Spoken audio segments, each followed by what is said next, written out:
Haleluya, Yesu ashimwe cyane. Izina ry'Uwiteka rihabwa icyubahiro. Turabashuje mwese mudukurikira muri benshi impande zose z'isi. Tubahaye ikaze muri Morning Glory, tubahaye ikaze muri uyu mwanya.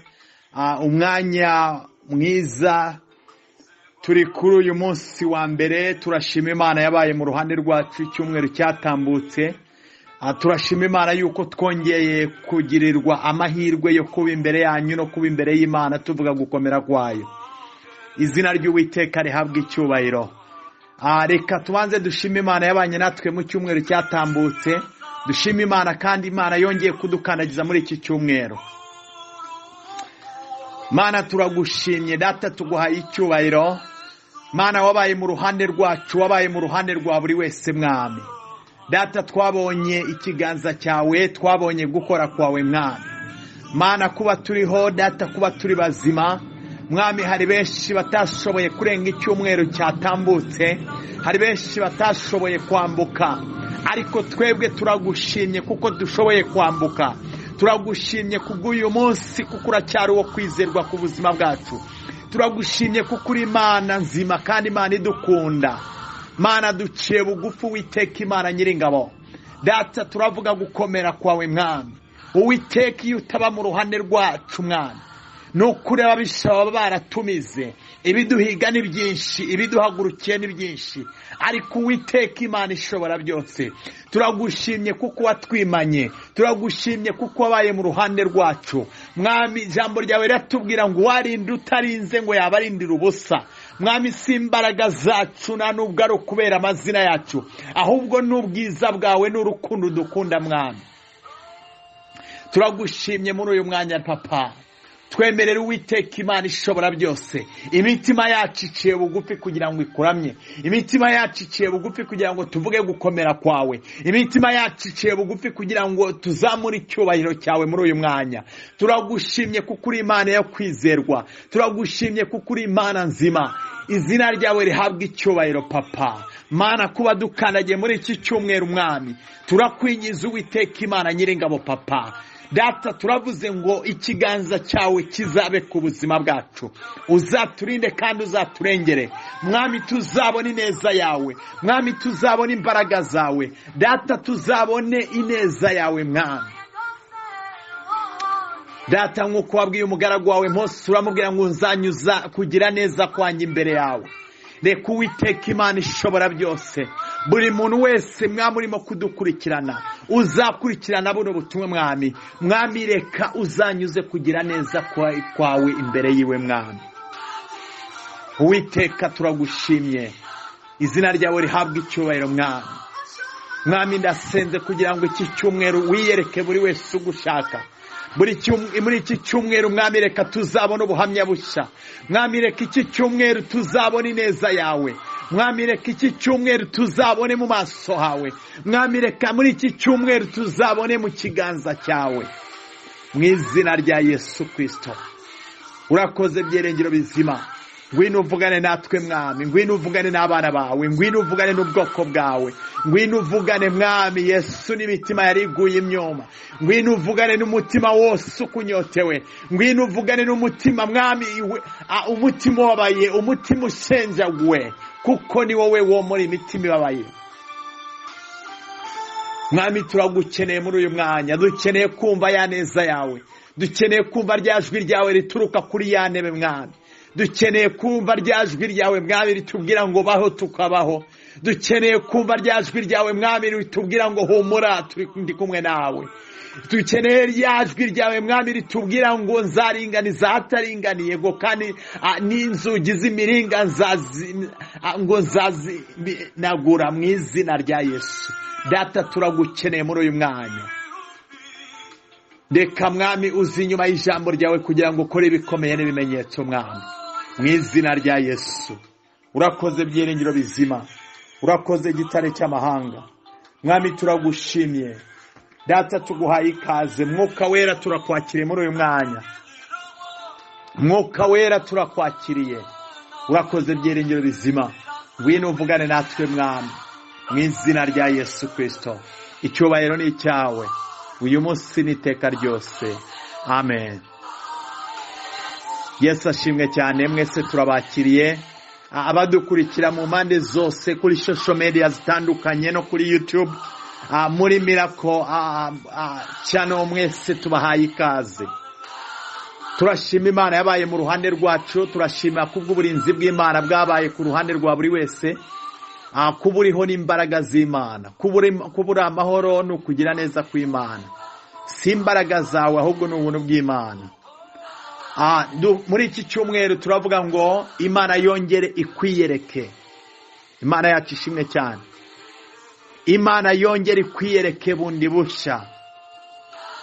Niyo ntego dufite kuri uyu munsi. Imana yongere ikwiyereke bundi bushya. Birashoboka yuko wabonye Imana. Birashoboka hari uburyo wabonye Imana. Birashoboka yuko Imana yakwiyeretse. Birashoboka yuko wahuye n'Imana. Birashoboka yuko wabonye imirimo y'Imana. Birashoboka yuko wabonye ikiganza cy'Imana. Ariko ndagira ngo nkubwire ngo iki cyumweru Imana yongere kwiyereke bundi bushya. Imana yacu ishimwe cyane. Imana yongere kwiyereke bundi bushya. Haleluya. Tugiye gusoma mu gitabo cya Yohana ibice 21 ku murongo wa mbere. Yohana igice cya mbere, Yohana 21 ku murongo wa mbere haravuga ngo Yesu yiyereka abigishwa be ku nyanja ya Tiberiya. Ngo hanyuma y'ibyo Yesu yongera kwiyereka abigishwa be ku nyanja ya Tiberiya. Yerekana atya Simoni Petero na Toma witwaga Dinomu na Natanayeli w'Ikana y'i Galilaya na bene Zebadayo n'abandi bigishwa babiri bari bari kumwe. Nuko Simoni arababwira ati ngiye kuroba. Imana yacu ishimwe cyane. Ndashaka umurongo wa mbere uvuga ngo hanyuma y'ibyo Yesu yongera kwiyereka abigishwa be ku nyanja ya Tiberiya. Yiyerekana atya. Imana yacu ishimwe cyane. Bwoko bw'Imana, aba barabigishwa bari baragendanye na Yesu imyaka 3 hafi n'igice. Bari barabonye ibimenyetso n'ibitangaza umwami yakoze. Bamubonye Ikana mu bukwe bw'Ikana atubura divayi. Bamubona kwa Lazaro azura Lazaro. Bamubona ku kidendezi akiza umurwayi wari umaze imyaka 38. Bamubona akiza umwana wa Yayiro. Bamubona kuri wa mudamu wamukozeho wari urwaye umugongo imyaka 12. Bamubona anyuza ku muhungu wa Timaya Balutumayo umwana w'umusenzi. Bamubona akiza ikirema. Bamubona akora ibimenyetso. Ariko igihe kimwe arangije aratsikana arapfa. Ariko arapfa arazuka. Bibiliya tubwiye ngo yongera kwiyereka abigishwa be. Imana yacu ishimwe cyane. Ndagira ngo nkubwire ngo birashoboka yuko wabonye Yesu. Birashoboka yuko wahuye nawe. Birashoboka yuko hari icyo yakoze ku buzima bwawe. Ariko birashoboka yuko amaze igihe kirekire atakwiyereka. Ariko mu izina rya Yesu iki cyumweru reka Yesu yongera kwiyereke. Reka iki cyumweru yongera akora ibimenyetso bikomeye mu buzima bwawe. Imana yacu ishimwe cyane. Ababigishwa bari baramubonye. Bari barararanye nawe. Bari yakoze ibintu bikomeye mu buzima bwabo babibonesha amaso. Birashoboka yuko nawe Yesu yakwiyeretse mu buryo butandukanye. Birashoboka yuko mwahuye. Ariko mu izina rya Yesu yongera ahure nawe iki cyumweru. Iki cyumweru yongera kwiyereke. Mu isengesho urimo gusenga ubwira Imana yongere ikwiyereke. Imana yacu ishimwe cyane. Yesu yagiye yiyereka abantu mu buryo butandukanye. Abisirayeli bahaguruka mu gihugu cy'Egiputa bagenda. Bibiliya tubwira ngo bagera ku nyanja. Babonaga yuko nta nzira yari ihari. babonaga yuko hakurya no hakuno hari imisozi, inyuma yabo hari ingabo za Farawo zari zihuruye. Ubwoko bw'Imana burangije butonganya Mose, babonaga yuko nta nzira yari hari, ariko Imana yongera kubiyereka bwoko bw'Imana. Birashoboka yuko nawe uyu munsi waba ugeze nko mu gihe cy'Abisirayeli bari bameze, aho babonaga yuko nta butabazi busigaye. Babwira Mose, se Mose, muri Egiputa nta mva zari ziriyo, kuki utuzanye kugwa muri ubu butayu? Kuki utuzanye kugwa ahangaha? Birashoboka yuko nawe bishoboka kuba bikomeye cyane. Birashoboka yuko mu buzima bishobora kuba bikukomereye. Birashoboka yuko nta cyerekezo urimo kubona. Birashoboka yuko wabuze aho bihera n'aho bitangirira. Ariko nagira ngo nkubwire ngo haracyari ibyiringiro.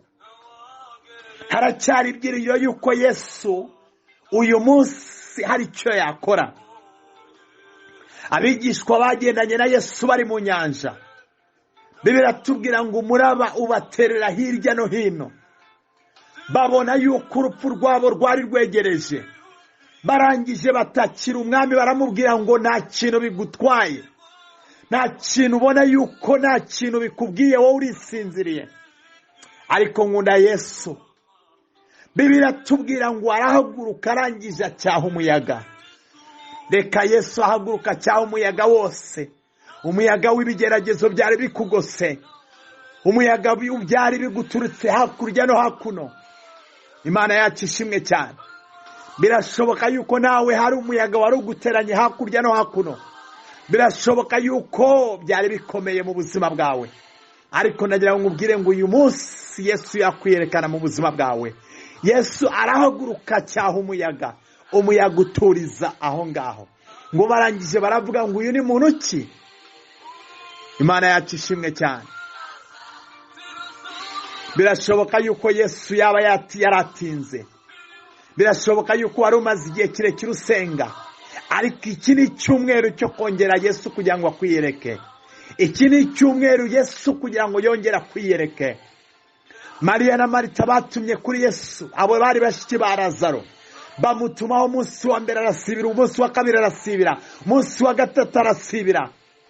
Ariko nagira ngo ubwire ngo ku munsi Yesu yagaragaye kwa Lazaro, wikangwa yuko bitinze, wikangwa yuko ubona yuko byari bimaze kuba birebire, ariko igihe cyose Yesu yagera mu rugo rwawe, ibyari byarapfuye byakongera bigazuka, ibyo wabonaga yuko nta cyerekezo byakongera bikabaho, mu izina rya Yesu. Dusoreze mu gitabo cy'Ibyahishuwe. Mu gitabo cy'Ibyahishuwe igice cya mbere ku murongo wa 9. Ibyahishuwe igice cya mbere ku murongo wa 9. Yesu abonekera Yohana ari i Patimo. Yesu abonekera Yohana ari i Patimo.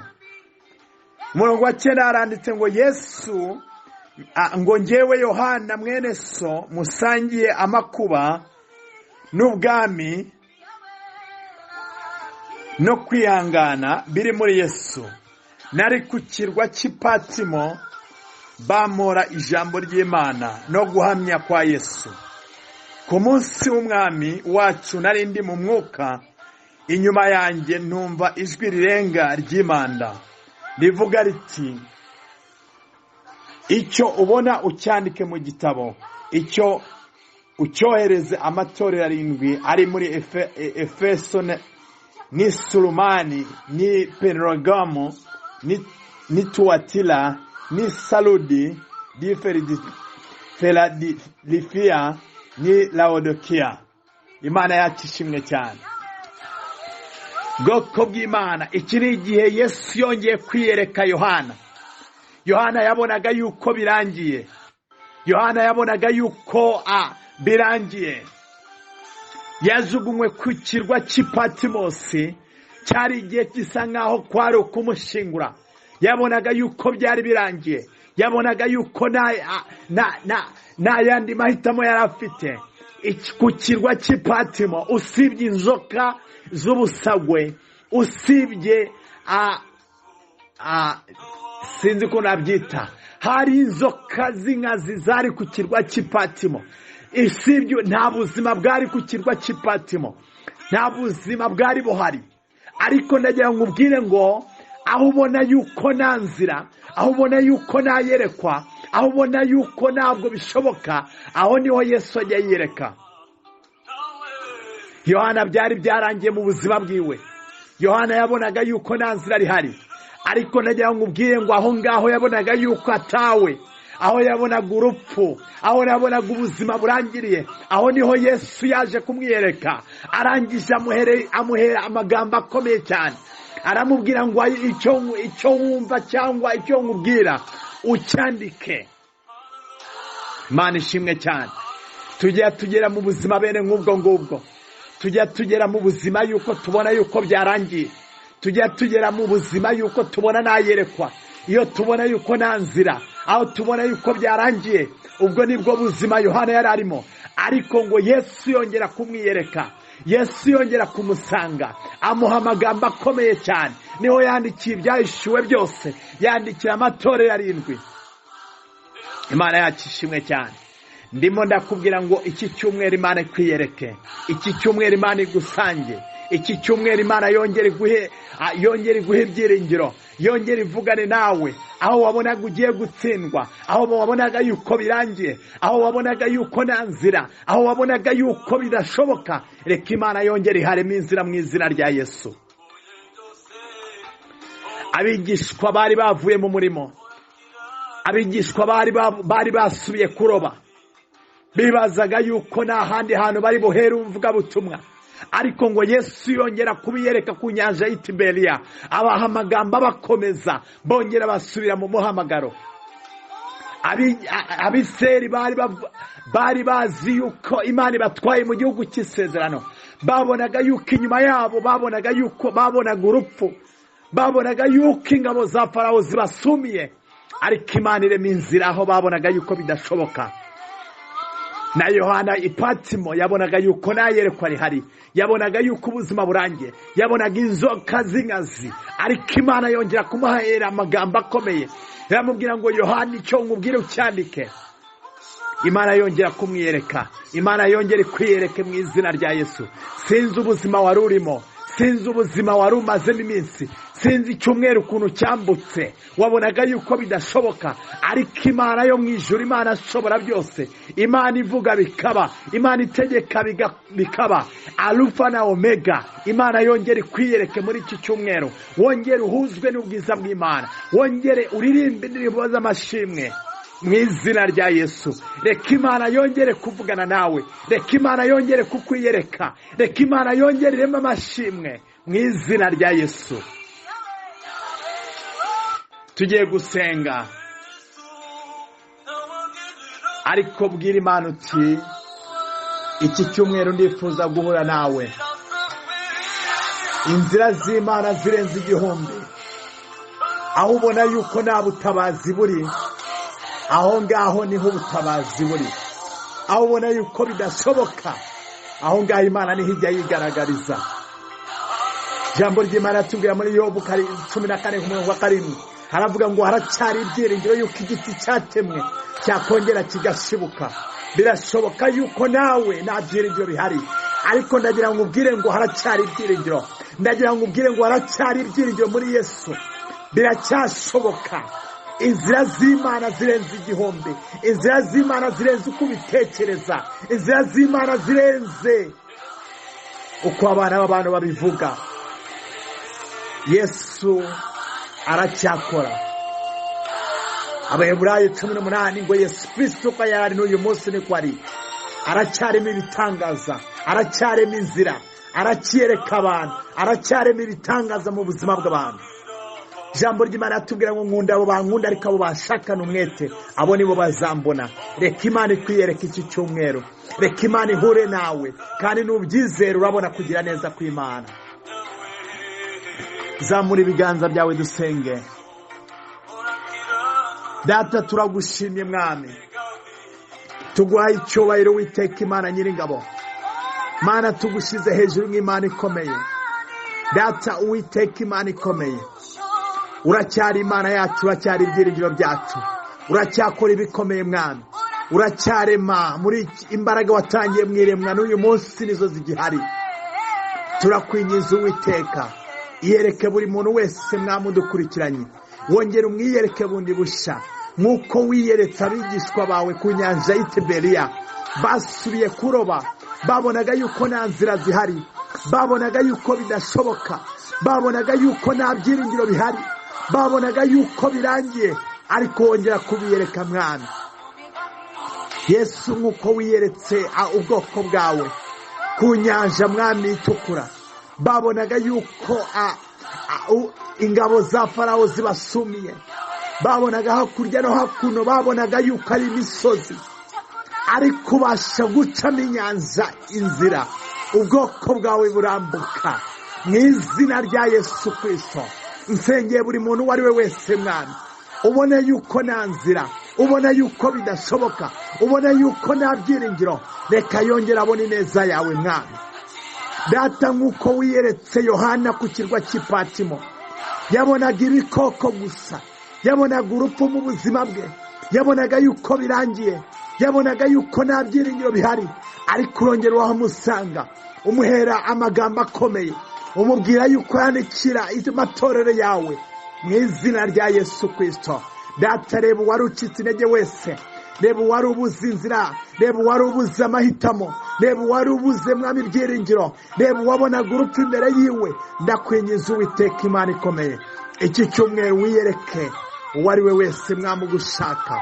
Mu izina rya Yesu. Data wiyerekane mu mbaraga zikomeye. Turagushimye uwiteka Imana ikomeye. Uri mwiza Yesu nawe wanye nawe. Kora ibikomeye Mwami, ukora ibihambaye. Reka ubwoko bwawe bumenye yuko ugihari. Reka Mwami imbaraga zawe no gukomera kwawe Mwami bikomeze bigaragare. Turagushimye Mwami, turaguhimbaje. Icyubahiro ni cyawe uyu munsi n'iteka ryose. Amen. Imana iguhe umugisha. Imana ikugirire neza. Imana ikwiyereke kandi Imana ikwishimire. Imana ihure nawe. Iki cyumweru reka Imana iguhe indirimbo nshya. Iki cyumweru reka Imana yongere iguhe indirimbo nshya. Imana yongere ikugirire neza. Ubone ukuboko k'Uwiteka. Imbabazi z'Uwiteka zibe ku buzima bwawe. Kugirirwa neza nawe k'Uwiteka kube ku buzima bwawe. Mu izina rya Yesu. Imana ibishimire kandi Imana ibagirire neza. Muzagira icyumweru cy'umugisha. Muzagira icyumweru cy'ubutsinzi. Muzagira icyumweru cy'imbaraga. Imbabazi z'Uwiteka zibakingurukire. Imana iringanize intambwe zanyu. Imana ibahe amashimwe mu izina rya Yesu. Ubutumwa mu busangize n'abandi bugere hose. Imana iraguha umugisha. Shalom. Shalom.